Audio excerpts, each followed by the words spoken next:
Good morning. Imagine a patient lying in a hospital bed, fully aware that their illness is terminal, their pain's increasing each day, and there's no medical treatment left to cure them. They're not living, they're enduring. For many people in this situation, the question is not about whether they're going to die, but how are they going to die? Physician-assisted suicide, sometimes called medical aid in dying, is the practice in which a terminally ill patient who's mentally competent is given the option to voluntarily end their life with the help of a physician, usually through prescribed medication.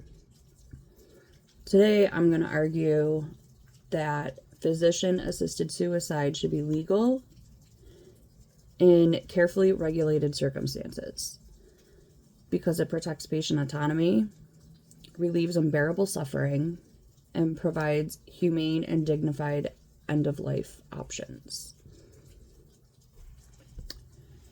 First, physician-assisted suicide supports the principle of personal autonomy, which is a cornerstone of medical ethics.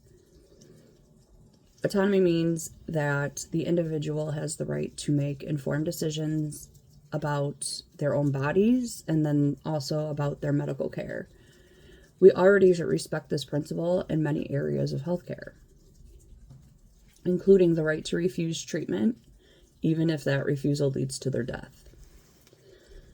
According to the American Medical Association, patient-centered care includes respecting informed decision-making, especially at the end of life.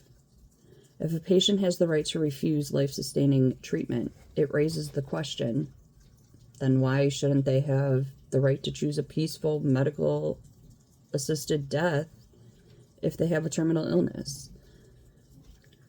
Second, physician-assisted suicide can provide relief from unbearable physical and emotional suffering. Many terminal illnesses involve severe pain, loss of their bodily functions, and a gradual decline in dignity and their independence. Even with modern palliative care, not all suffering can be controlled. The World Health Organization states that palliative care improves quality of life for patients with life-threatening illnesses, but it also recognizes that some patients continue to experience significant suffering despite their treatment. In such cases, assisted dying would offer a compassionate alternative that prevents prolonged distress. And for some people, knowing that they have control over the timing of their death can reduce anxiety and fear in their final days. Just gives them peace. Third, in places where physician-assisted suicide is legal, such as Oregon and other parts of the United States, strict safeguards and regulations are in place, and that prevents misuse.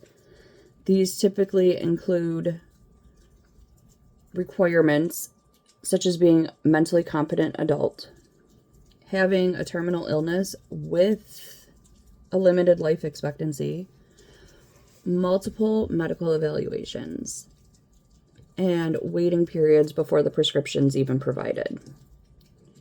These safeguards ensure that the decision is carefully considered and is not made impulsively. Evidence from these regions have shown no widespread patterns of abuse when these protections are actually enforced. Some people, however, argue that legalizing the physician-assisted suicide could lead to ethical abuse or pressure on vulnerable patients.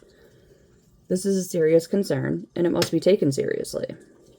However, strong legal safeguards are designed specifically to prevent coercion.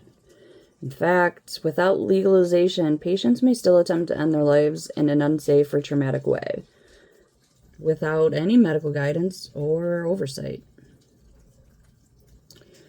So in conclusion, physician-assisted suicide is not about ending life carelessly. It's about allowing a terminally ill patient the dignity of choice at the end of their life.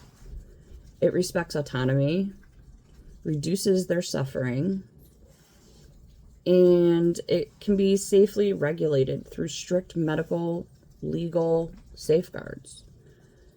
While this is a complex and emotional issue for a lot of people, compassion and respect for individual choice should be the guide for the approach. Thank you.